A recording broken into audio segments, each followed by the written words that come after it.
그럴 수도 있겠다, 이럴 수도 있겠다라고 생각을 해주고, 사실 당연한 말일 수도 있습니다. 제가 번 돈은 회사에서 번 것도 아니고, 창업을 해서 번 것도 아니고, 주식을 성공해서 번 것도 아니고, 용돈을 받은 것도 아니었습니다. 그래서 사실상 제가 이 돈을 벌기 위해서 효율적으로 시간을 분배하는 법을 알려드리려고 합니다. 그래서 제가 한 학기에 동아리도 하고 뭐 연애도 하고 학교도 다니고 프로젝트도 하고 과외도 하고 알바도 하고 공부도 하고 약속도 나가면서 이런 금액을 벌 수 있었는데요. 여러분들은 어떤 방법으로 수입을 얻으시나요? 보통 아르바이트나 뭐 용돈이나 아니면 근로 등을 하거나 아니면 좀 다른 특별한 방법으로 수입을 얻으실 거라고 생각이 듭니다. 근데 저는 수능 끝나고 나서 심심해가지고 아르바이트 시작을 했는데, 학원 알바도 해봤고 이삭토스트 알바도 했었고 편의점 알바도 했었고 헬스장 인포메이션도 했었고 뭐 과외 알바도 했었고 그래도 꽤 다양한 아르바이트를 해본 경험이 있습니다. 근데 제가 이게 2학년 1학기 시간표인데요. 이거 보면 막 이때 비대면이랑 대면이랑 병행하고 있지만 이렇게 완전 촘촘하게 알바가 끼어 있고, 또 알바 끝나고 과외 가고, 또 뭐 학생회 갔다가 또 뭐 이렇게 주말 일주일 동안 완전 하루를 쉬는 날 없이 일을 했던 그런 경험이 있습니다. 약간 일 중독이 있어가지고 이렇게 매일매일 일을 했던 경험이 있는데요. 근데 이렇게 하다 보니까 사실상 이게 거의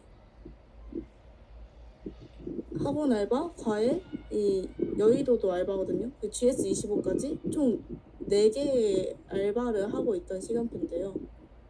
이렇게 하다 보니까 학교 생활을, 이게 토요일 주말 알바를 끼는 게 학교 생활을 잘 못 즐기고 또 학점까지 약간 나락을 가게 되는 그런 최악의 시간표를 겪었습니다.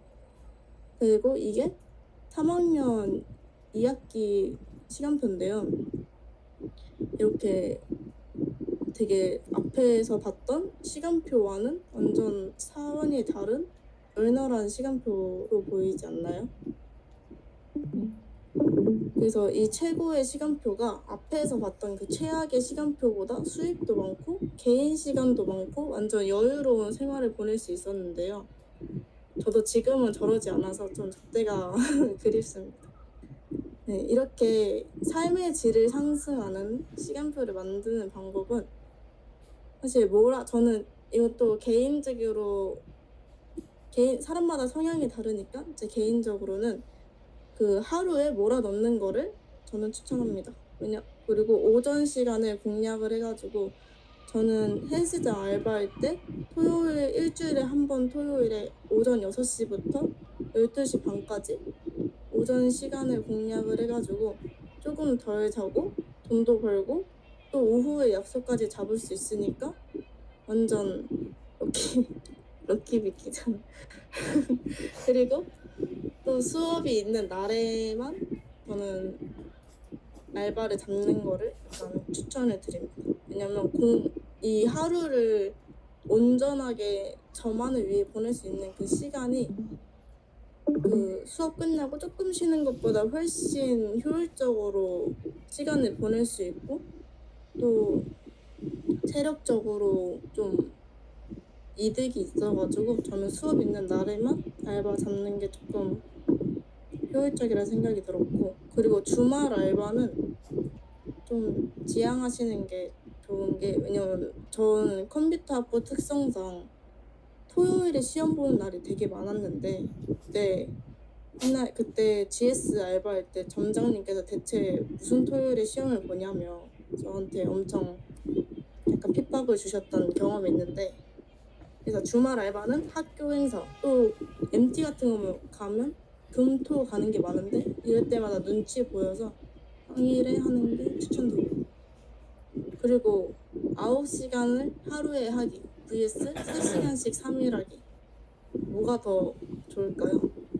이거는 사람마다 주관적인 의견이라 느낌이 다를 수도 있는데, 제가 할 때는 9시간 1일이 훨씬 좋았습니다.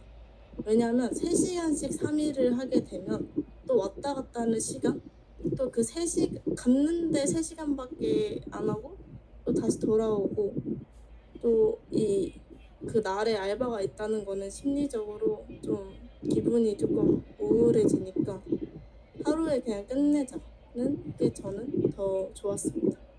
그리고 사실상 팁 중에서는 이게 제일 유용하실 것 같은데, 학교에서는 생각보다 많이 돈을 주고 있어요.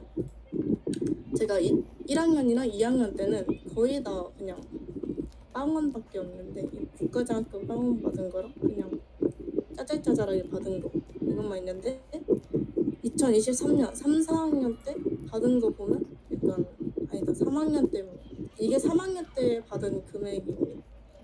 그래서 이렇게 이전에 비해서 훨씬, 이게 2년 동안 받은 거고 이게 1년 동안 받은 건데 훨씬 다른 거를 보실 수 있으시겠죠. 그래서 학교를 다닐 때 이 공지사항을 완전 착실히 그냥 습관적으로 들어가서 보면, 제가 그 소득분위가 그 8분위가 넘으면 근로가 불가능한데, 이렇게 숭실대학교 차세대 반도체학과 조교 모집 안내 이거를 보고서 그 지원 자격에 소득분위가 없어가지고 이걸 신청을 했는데, 거의 그냥 스터디 카페처럼 그냥 공부만 하고 가끔씩 그냥 청소기 한번 돌리는 정도로만 근로를 했었어서, 이렇게 공지사항에 있는 알짜배기로 있는 그런 이런 것들을 꼭 다 하나하나씩 확인해 보시면서 하시면 좋을 것 같습니다. 심지어 시급도 12,000원이었어가지고 꼭 이런 거 있으면 공지사항을 자주 확인하셔서 신청해 보세요. 그리고 다음으로는 튜터링인데요. 그 소프트웨어 복수 전공 이 튜터링이 있고 그 코어 튜터링이 있는데, 원래 소프트웨어 복수 전공에 저희가 잠시 그 중심 사업이 끝났어가지고 그때 동안은 없었는데, 이제 다시 재선정이 됐으니까 또 튜터링을 모집할 수 있거든요. 그때를 잘 노려서 해보시길 바랍니다. 그리고 코어 튜터링도 사실 조금, 이건 친한 후배들이랑 같이 팀을 이루어가지고 여기서 밥값도 지원해 줘가지고 친한 후배들이랑 밥 같이 먹으면서 재밌게 할 수 있는 코어 튜터링입니다. 그래서 이런 튜터링도 하면서 사실 좀 뿌듯하기도 하니까 일석이조잖아요. 그래서 튜터링도 하면서 학교 돈을 야무지게 쓰시면 좋을 것 같고, 그리고 또 세 번째로는 저희 학교에 다양한 약간 서포터즈 같은 것들이 많은데, 저도 이런 활동 장학금에서 꽤 돈을 벌었었는데, 이 학생 혁신단 이런 것도 있고 뭐 다양한 것들이 있어요. 근데 여기 보시면 활동 혜택에 보면 최대 170만 원의 장학금을 차등 지급한다 이런 것들이 적혀 있는데, 활동 기간이 6개월 정도밖에 안 돼요. 그래서 학교 다니면서 그러니까 이런 활동 같은 거, 대외 활동하는 거 좋아하시는 분들은 하면서 재밌게 하실 수 있거든요. 그래서 이런 거 활동하면서 장학금 받으시면 되게 유용하실 겁니다.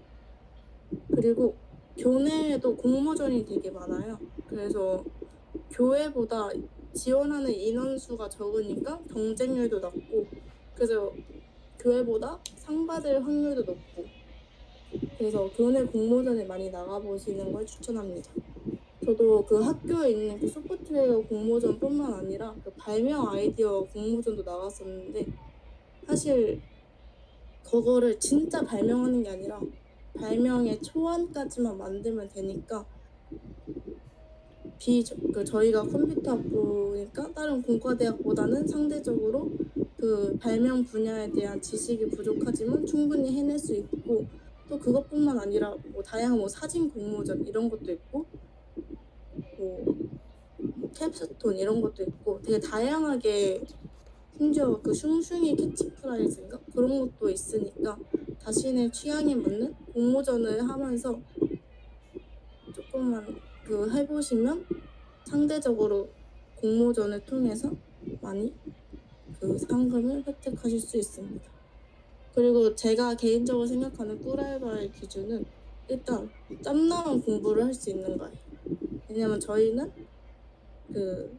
과제도 많고 시험 공부할 분량도 많으니까 땀나면 공부를 할 수 있는 거. 사실 차장님이 보시면 별로 안 좋아하실 수 있겠지만 저는 차장님께서 공부를 해도 된다 하시는 데를 오래 다녔습니다. 그래서 가게 일하기 전에 미리 확인을 해가지고 손님 빈도를 확인해 보거나 아니면 가게 크기 예를 들어 편의점이면 약간 술집 주변에 있는 편의점 이런 데는 피하는 게 좋겠죠. 그리고 가게가 너무 크면 물류도 많을 거고 물류가 많으면 힘드니까 그런 거를 좀 피해서 약간 같은 분야여도 조금 편한 알바를 하면 좋을 것 같습니다. 그리고 자유로운 스케줄 조정인데요. 제가 지금 과외를 하고 있는데 약간 주마다 과외 스케줄을 잡고 있어가지고 되게 학교 행사가 있거나 이럴 때도 눈치 보지 않고 편하게 스케줄을 조정할 수 있습니다. 그래서 알바랑 공부 외에 노는 것까지 포기를 못한다면 이 스케줄 조정이 자유로운 것이 필수가 될 것 같습니다. 그리고 고시급, 이건 당연한 소리지만 여러분들이 다 잘하는 것, 저는 여러분들이 되게 다 대단하다고 생각을 하고 있어가지고 저는 수학 과외를 하고 있어가지고 이런 것들을 약간 생각보다 고시급으로 알바를 할 수 있는 게 많기 때문에 예를 들면 코딩 학원 이런 것들도 정말 시급이 높거든요. 그래서 시급이 높고 또 편하니까 이런 것들을 만약에 알바를 하시게 된다면 이런 것들을 하시면 추천드리겠습니다. 그리고 또 혼자 일하는 게 훨씬 편합니다. 약간 외롭지만 원하는 노래 틀고 아니면 또 심심하면 또 각자 할 거 하면서 지낼 수 있기 때문에 혼자 하는 걸 추천드리고, 그리고 이게 진짜 중요한데 한번 갔다 오면 진짜 진이 빠져가지고 아무것도 할 수 있는 알바가 있고 알바를 갔다 와도 체력적으로 그렇게 힘들진 않아가지고 추가적인 다른 일을 할 수 있는 것을 꼭 하는 게 좋을 것 같습니다. 그래야 학교랑 병행이 가능하더라고요. 체력적으로 안 힘들어요. 그리고 지금까지 너무 약간 당연한 이야기를 한 걸 수도 있는데 그래서 그냥 저는 이런 식으로 살았다 라고 생각을 해주시면 좋을 것 같습니다. 그래서 이거 다 약간 주관적인 것들이 많기 때문에 이 학교 다니면서 알바도 해야 되고 공부도 해야 되고 프로젝트도 해야 되고 약간 완전 제한된 시간 안에 최대 효율을 내야 되잖아요. 그래서 자신만의 기준을 만들어서 최대 효율을 만들어 보는 걸 추천드립니다. 하지만 제가 4학년까지 경험해본 결과 돈이 당장 급하지 않다면 용돈 받으며 공부하고 공모전 돈 받는 게 제일입니다. 네. 그래서 근데 저는 코로나 때 할 게 없어가지고 알바했더니 약간 알바하는 거 약간 욕심이 생겨가지고 약간 습관이 돼가지고 지금까지 알고 있는데 오히려 요즘은 과외랑 용돈 받으면서 그냥 편하게 살고 있습니다. 그래서 그냥 짧은 시간 동안 최대 효율을 내면서 행복하고 내가 누릴 거 다 누리고 즐길 거 다 즐기면서 풍족한 대학 생활을 보내시길 응원하겠습니다. 네, 감사합니다.